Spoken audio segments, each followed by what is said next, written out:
Yes, yes, madam. God loves you so much. Everyone here, may God continue to lift you up. Amen. Hallelujah. Nasi ndanchimunzwa kuti nditaure neumwe munhu. Ndiri kumhanya nemusoro weshoko unoti zvinopera nekunamata. Ndiri kumhanya nemusoro weshoko unoti zvinopera nekunamata. Takumbira kuerenga shoko raMwari ndichimhanya hatina nguva. 1 Kings 18 verse 41 to 45. 1 Kings 18. Taura nebha yako kuti waita zvakanaka wauya kuimba yaMwari. Anenge akatoota munhu wacho. 18 chapter 18 verse 41 to 45. 1 Kings 18. Yes, man of God. Verse 41. Verse 41. Yes. From verse 41. Yes, to 45. And Elijah said to Ahab, Go, eat and drink. Yes. For there is the sound of a heavy rain. So Ahab went off to eat and drink. But Elijah climbed to the top of Carmel, bent down to the ground and put his face between his knees. Yes, Lord. 43. Go and look towards the sea, he told his servant. And he went up and looked. There is nothing there, he said. 7 times Elijah said, Go back. The 7th time in the 7th report, the 7th time the servant reported, a cloud as small as a man's hand is rising from the sea. Oh yes. So Elijah said, Go and tell Ahab, hitch up your chariot and go down before the rain stops you. Amen. Hallelujah. Amen.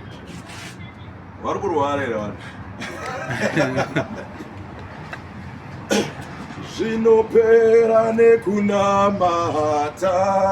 Zvinopera nekunamata. Oh, zvinopera nekunamata.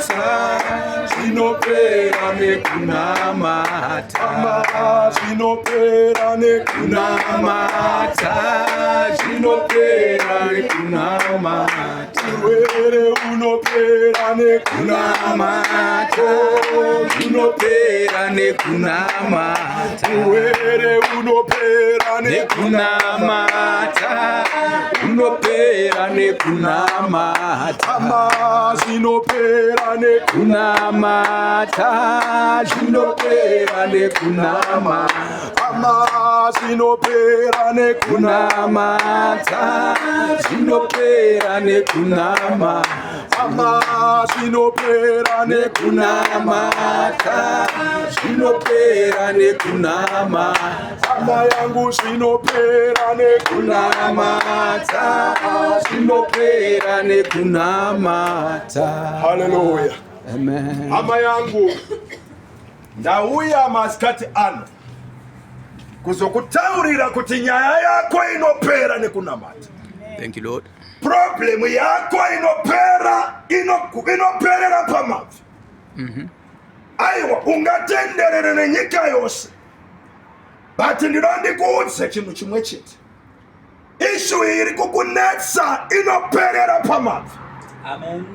Ndati ndauya kuzokutaurira kuti namata usinganeti. Amen. Pray without ceasing. Amen. Ukanzwa uchitaurwa izvozvo zvoreva kuti variko vari kupera simba. Problem yoramba iripo. mandinzwa ndichimba chiti zvinopera nekunamata. Zvoreva kuti kunamata kuverenga kuti unofana kunamata kusvika panhamba yakati.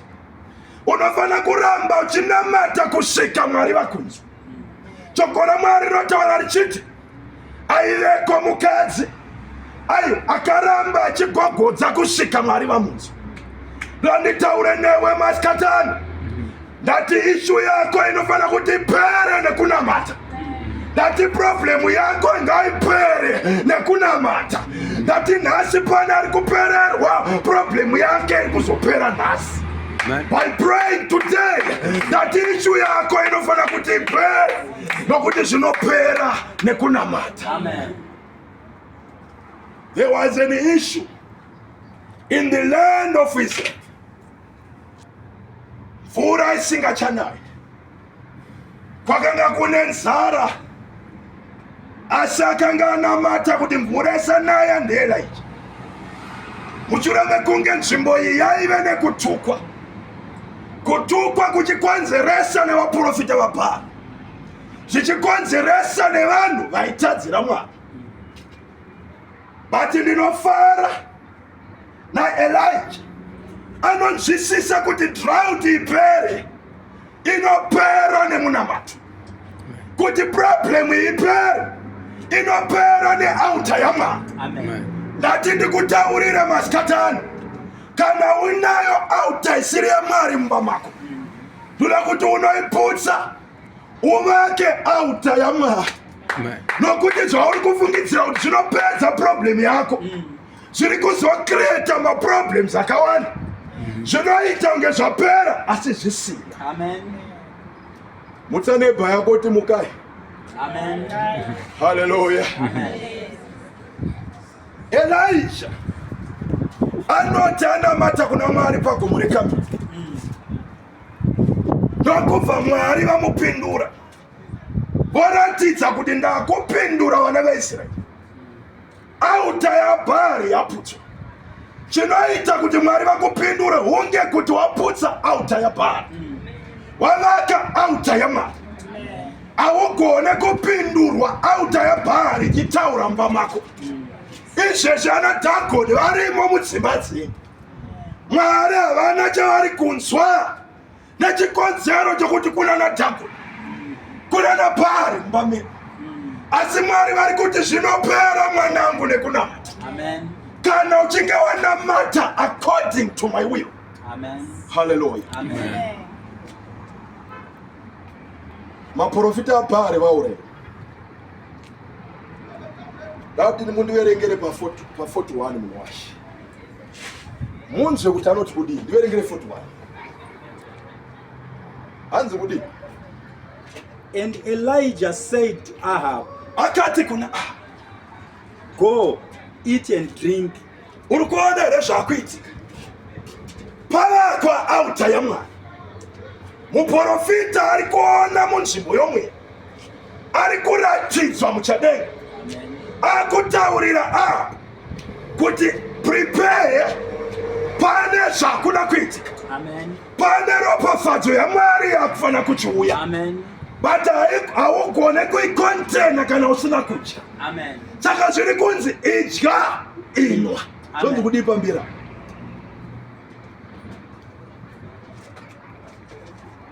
Ndichake mtierenga mwashi. For there is the sound of a heavy rain. Uri kunzwa here. Denga riri kuti pane ropafadzo iri kuuya. Amen. But ropafadzo iyi kuti ugone kuimirira. Amen. Irege kukudonhedzera pasi. Unofana kudya. Unofana kunwa. Amen. Ndozvachoona kuti munyika vanobhilivha kuti munhu akaita mari yakawanda anofana kunosimbiswa hana kuti agone kurarama nemari yanenge awana. Amen. But ropafadzo yaMwari manje, Mwari vari kuti idya shoko raMwari, inwa ropa raJesu. Yes. So that will be able to contain a blessing which is coming. Amen. Ndati ropafadzo raMwari kana rouya, unofungidzira kuti pakupa anenge akaromba. Yes. Nokuti anogona kukupa mari inokuvhundutsa. Amen. saka kana usina shoko neropa la Jesu augone kukontaina ropafadzo inouya. That's right. That's right. Hallelujah. That's right. Erengai munhu wacho pamberi pacho. So Ahab went off to eat and drink, but Elijah climbed to the top of Carmel, Yes. bent down to the ground and put his face between his knees. Position of prayer now. We are in the position of prayer. That is zvinopera nekunamata. Amen. Apo ndiri pano kukutaurira ndati dya inwa, Amen. because pane abundance yandiri kunzwa, pane kunaya kwemvura zhinji iri kuuya, Yes. asi iko zvino ndiri kutora position Amen. ndichitaura nedenga kuitira kuti zvizadzisike. Yes, andikudii. Go and look towards the sea. He told his servant, Yes. and he went up and looked. Teererai muwashi. A servant. Amen. Mubvunzo wangu ndewekuti ari kutuma a servant. Muri kunzwa ere direction yari kutuma. Amen. Go and look in the direction of the sea. See. Pane nyaya. Amen. Sei asina kumudza kuti kuenda kune imwe direction. Ari kumuti enda watarisa kuti une here zvauri kuona kusea. Amen. Nokuti mukaona mvura yonaya inotangira kubva pasi payakaungana. Amen. There is a process inonzi evaporation. Amen. Saka pari kutarisa kune sea ane zvaanofanira kuona. Amen. Pane zvaanofanira kuona kuti pane process yakuitika. Nokuti chinhu chega chega pachiri kuitika chaMwari, Amen. there is a process. Amen. Saka kuti mvura inai unge kuti yepasi yaenda mudenga. Saka ari kunzi enda unotarisa direction yesea. Amen. Nokuti mvura iyi yatiri kuda kuti inai Amen. haigone kunaya iri pasi isina kuenda mudenga. Yes. Hallelujah. Amen. Yes, ndikandikudii. And he went up and looked. Aha. There is nothing there, he said. Right now there is nothing. Amen. In the physical hours there is nothing. Mvura iyi painoita vapor ichienda mudenga Amen. haugone kuiona nemaziso. Yes. A process is already taking place. Yes. That's right. But hazvireva kuti mvura haisi kuzonaya. Amen. Izvozvi ndichitaura there is a process taking place. Amen. Amen. Pane mvura iri kuvhepa ichienda mudenga Amen. kuitira kuti ropafadzo rako mvura igonaya yakawanda. That's Amen. right. Zvandikudii? 7 times Elijah said, go back. The 7th time the servant reported, a cloud as small as a man's hand is rising from the sea. Unoona chinhu chauri kuona chidiki. Amen. It's enough to define that there is an abundance. That's right. Blessing yauri kuona, it's enough to show you that there is an abundance. Abundance. That's Amen. right. That's Amen. right. That's right. Amen. Anouya achitaura ndaona Amen. uyo haana kumudza kuti enda unotarisa chii, Yes. akangomuti enda unotarisa. Paari kutarisa kechi 7 ndo paari kudzoka. Yes. Wati ndiri kuona kagore kanenge ruoko rwemunhu. Yes. Ruoko rwemunhu runa zvigunwe 5, Amen. which is grace. Yes. Without grace hakuna abundance. Amen. Without grace hausimuke muzvinhu zvemweya. That's right. Amen. Without grace hakuna abundance inouya. Amen. Saka ari kuona grace, Amen. ari kuona ruoko rwaMwari. Amen. Hallelujah. Amen. Yeah. So Elijah said, Yeah. go and tell Ahab, Oh God.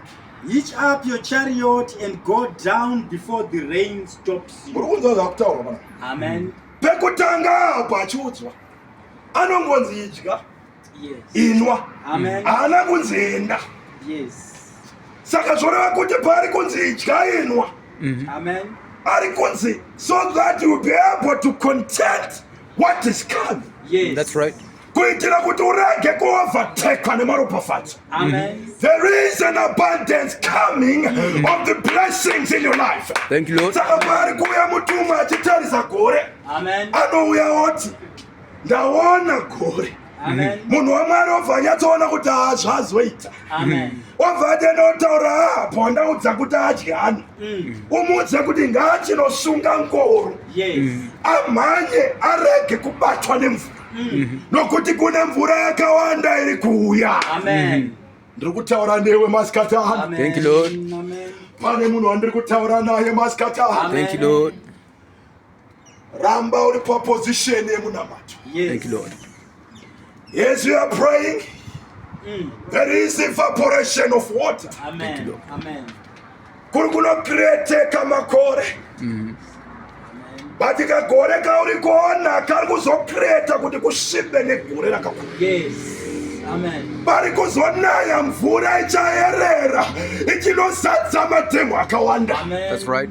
There is a blessing coming upon your life. Remain in the position of prayer. Pray without ceasing. Amen. 7 times. He prayed 7 times. Pray persistently. Amen. The man of God didn't move. Akaramba kesa msura wake pakati pemakuru. Atisimuka kusvika taona gore.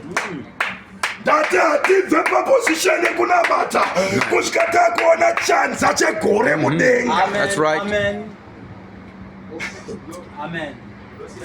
Hallelujah. Thank you, Lord. Pane ari kuropafadzwa. There is an abundance. Thank you, Lord. Ane nzeve dzomweya ngaandinzwe veduwe. Thank you, Lord. Ropafadzo yaMwari kana yauya, zvinoita kunge waromba yosi. That's right. Ropafadzo yaMwari kana yauya, vanhu vanoti maoko evanhu asari Mwari. Kana denga rakuropafadza vanhu vanoti wakaromba wavaka imbayo nekuromba. Hakuna anogona kutenda roko rwaMwari pano panyika. Jesu anowanza hove. Dairi nguva ino zvainzi masaramusi. Ndati kana ropafadzo yauya vaduweni, regai kudzikisira Mwari nokuda kwenguva yamuri kurarama. Jesu anotaura mudzidzi atoenda unotora mari mumurombe wowo. Dairi nguva ino zvanzi vadhaka vazoromba. Kana mai nana baba, ndoda kuti muzvizive kuti Mwari anoita zvinonzi nevanhu hazviitike. Satani basa rake nderekuda kudzikisira basa raMwari. Zvoita kunge hazviitike, zvoita kunge pane magic, asi ari Mwari. Over a night, someone is going to be blessed. As I'm talking right now, people are going to ask, Thank you, Lord. ya Mwari upi ari kuita izvi? Woti ndi Mwari wandinonamata pavhara.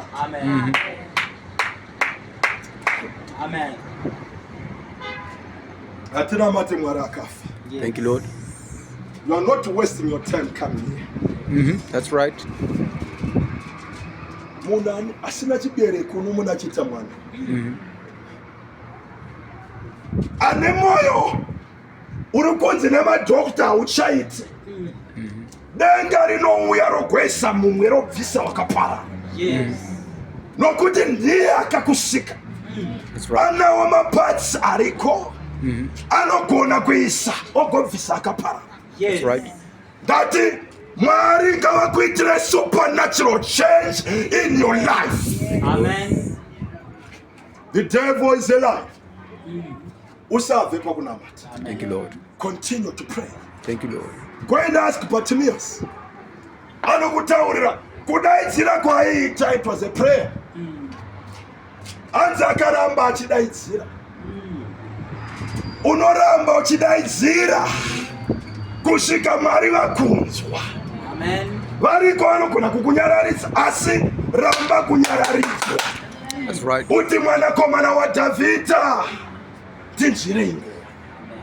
Pray without ceasing. Zvinopera nekunamata. Zvinopera nekunamata. Thank you, Lord. Enda unofunza Hana. Anokuudza aiti ndaiti ndikatuma vana vaPenina dzikunguva ndaidzi ngomwa rega kutuma vana vangu. Tuma vako yasina. Vanhu vachiseka muraino. Vanhu vachitaura zvavanotaura voti vane mari asi havana vana. Vanhu vagoti wakadya vana vako kuti uwane mari. But ndiri pano kukutaurira ita saHana. Hana hana kuteerera vanhu. Hana kuteerera kudiwa kwaitwa nemurume wake. But anoenda muimba yaMwari agonamata Hana sekunge anopenga. Nokuti kana unoenda mudziko ndo unoziva problem yako.